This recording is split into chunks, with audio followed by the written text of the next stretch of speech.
Assalamu alaikum. My name is Mirza Fasiullah Beg. I am a student of University of Sindh, Faculty of Education. The topic of my presentation today is cognitive theories assigned to me by my teacher, Professor Amjad Ali Arayan. In this presentation, I'll be discussing about the relationship between development and learning, about the cognitive psychology, and major theories. Let's proceed. We'll begin our presentation today by this quotation of Jean Piaget, saying that the principal goal of education is to create men who are capable of doing new things, not simply of repeating what other generations have already done.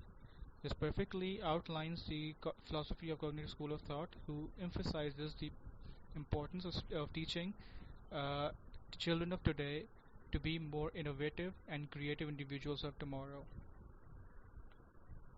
Let's first look at what is the relationship between development and learning, as it is very important for all of school of thoughts when it comes to development, human development. It's very important to understand the relationship between development and learning. Some believe that learning leads to development, while others experts suggest that it's actually the development part that leads to learning. Either way, learning awakens the developmental processes through social interactions with friends and mentors in such a way that it would not occur if the learner, the child, were in isolation. So it's a social event. So because it's a social event, it's very important and is a responsibility of the school, home, and the community to provide the children with a safe environment in which a child would feel free to express themselves.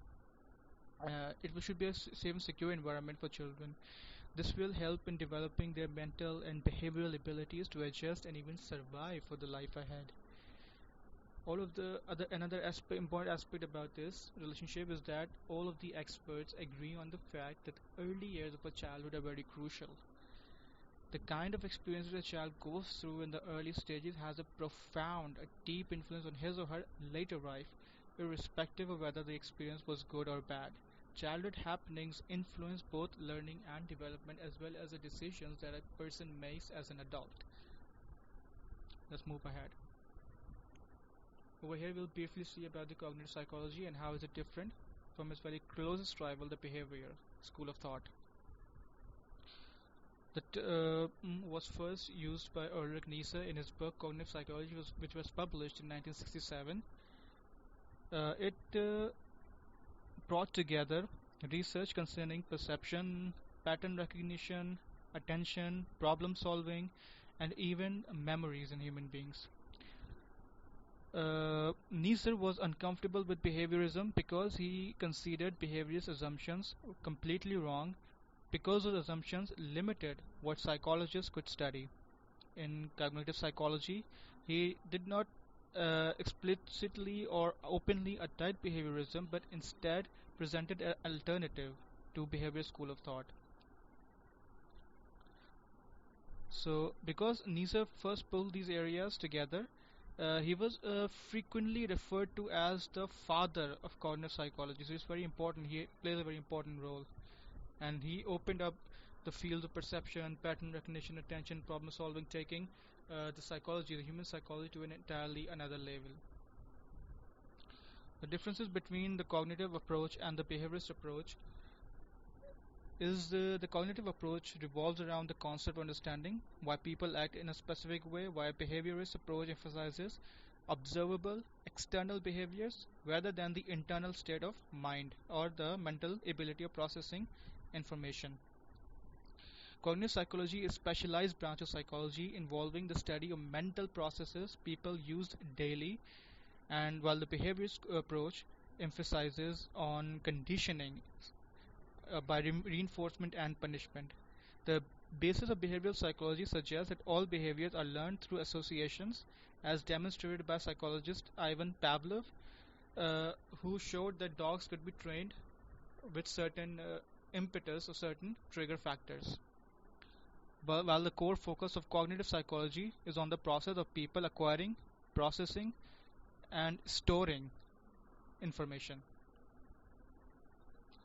In major theories, we'll be discussing four: Jean Piaget, Lev Vygotsky, Max Wertheimer, and Wolfgang Kohler. The first two, Jean Piaget and Lev, are basically concerned with the development aspect of cognitive theories, and the later two, Max and Wolfgang, are gonna be we're gonna focus on the learning aspect of cognitive theories. Jean Piaget. Piaget's theory of cognitive development explains how a child constructs a mental note of the world, a model, so to explain. He disagreed with the idea that intelligence was a fixed factor and regarded cognitive development as a process which occurs due to maturation and interaction with the environment. In 1936, Piaget was the first psychologist to make a system or a systematic study of cognitive development, uh, which came as is today regarded as the stages of the theory of stage of child cognitive development, in which detailed observational studies of cognition in children and a series of simple but complex tests to reveal different cognitive abilities were conducted. But before Piaget's work, the common assumption in psychology was that the children are merely less competent thinkers than adults, while after Piaget, it proved that young children think in strikingly different ways in compared to adults. So they are not less competent, they're just different. According to Piaget, children are born with a very basic mental structure, which is based upon inheritance, on which all subsequent learning and knowledge are based and acquired. The four stages of cognitive development are the sensory motor, pre-operational, concrete operational, and the formal operational. The main achievement during sensory motor stage is object preeminence, which means that knowing that an object still exists even if one person cannot see it. It requires the ability to form a mental representation, so this happens at this stage.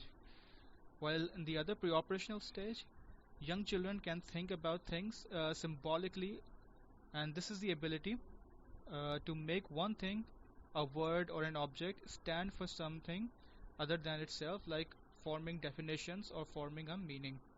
This begins happening in the pre-operational stage. And the next, the concrete operational stage, is what Piaget considered the concrete or major turning point in child's cognitive development because it marks the beginning of logical, or as Piaget puts it, operational thought. This means the child can work things out internally in their head rather than physically trying things out in the world.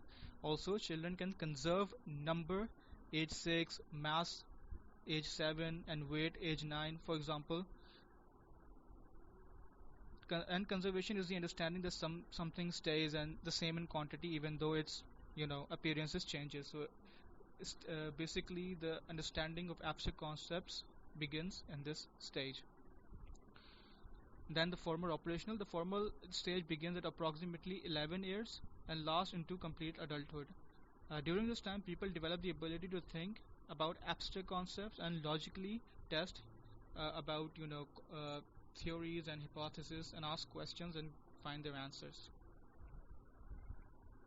The key concept that Piaget gives in his theories are the schemas and the assimilation accommodation. Let's see it in detail. Well, Piaget called the schema the basic building block of intelligent behavior, a way of organizing knowledge.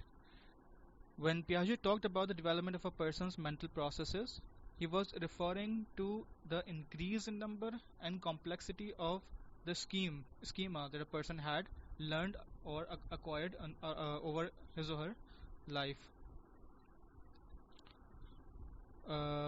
Piaget emphasized the importance of schemas in cognitive development, described how they were developed or acquired by the person. A schema can be defined as a set of linked mental representations of the world which we use both to understand and to respond to situations.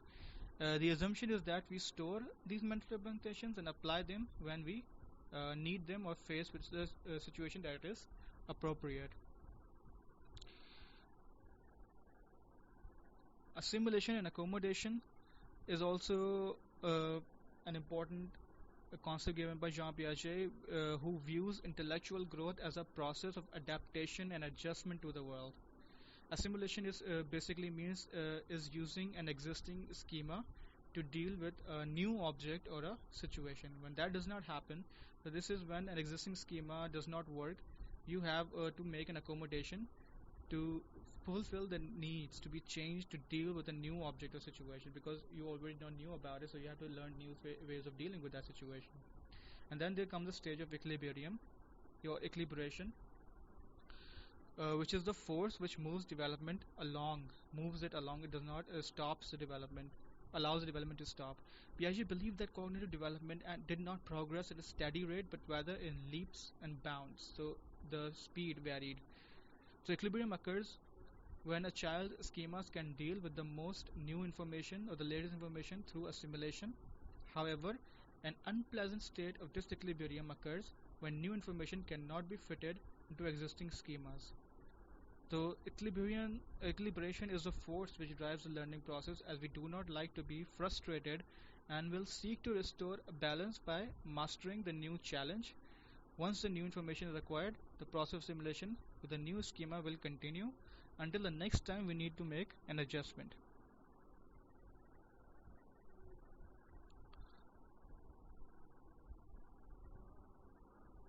Lev Vygotsky, he presents a theory of social theory name is social development theory, which have four tools of intellect: the attention, sensation, perception, and even memory. So Vygotsky's theory stresses the fundamental role of social interaction in the development of cognition, as he believed strongly that community or the society plays a central role in the process of children acquiring or associating meaning. So like Piaget, Vygotsky believes that young children are curious and actively involved in their own learning and the discovery and development of new understandings.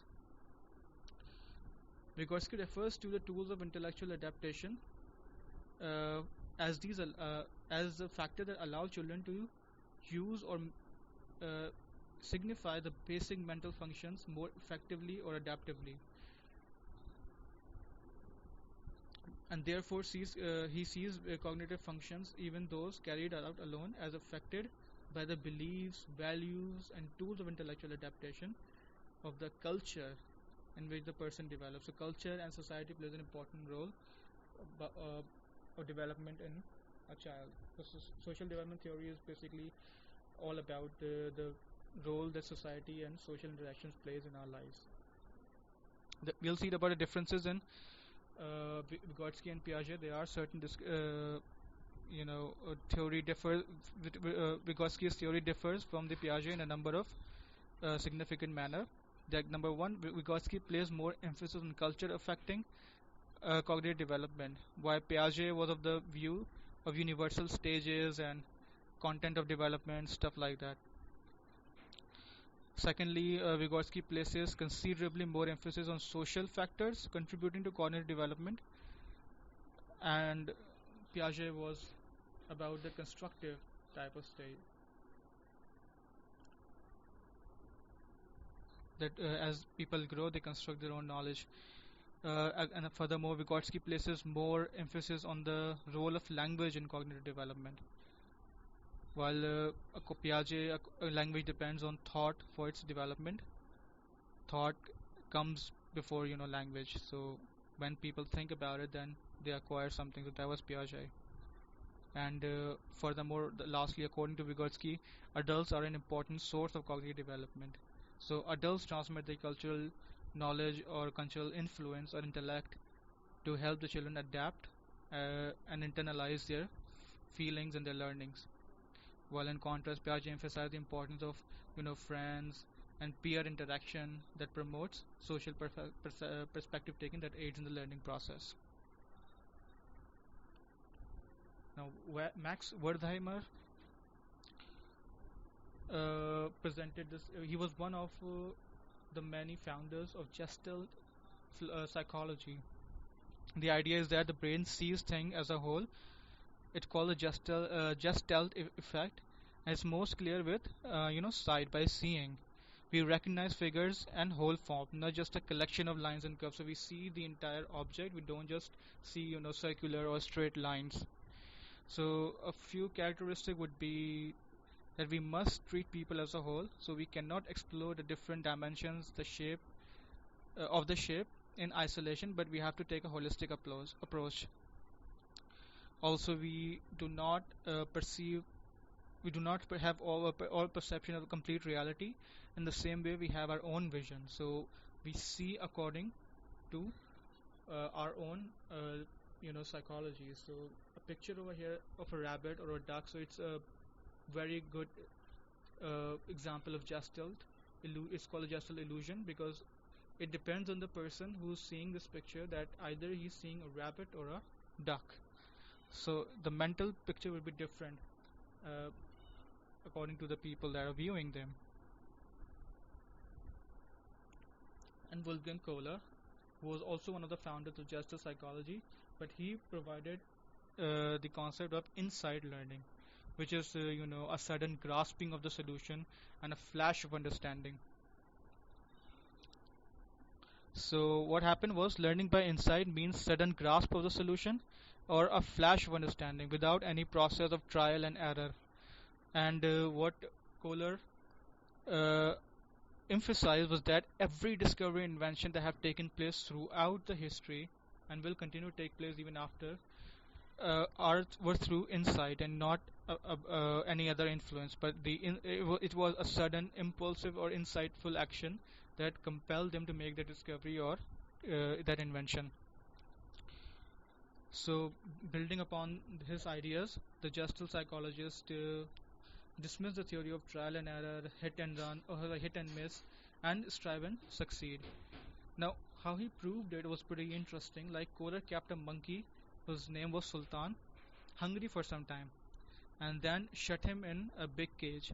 Then he hung bananas from the roof of the cage and he kept two boxes on the floor of the cage. The monkey could not reach the banana at first, but what happened was Kohler gave the demonstration, putting one box on the other, and the monkey sort of like copied that idea. He put two boxes one over the other and climbed up on that and was able to reach the bananas. So this is what he suggested. Thank you for viewing. If you have any questions, you can contact me on fasibig@gmail.com. Thank you for your time. Allah Hafiz.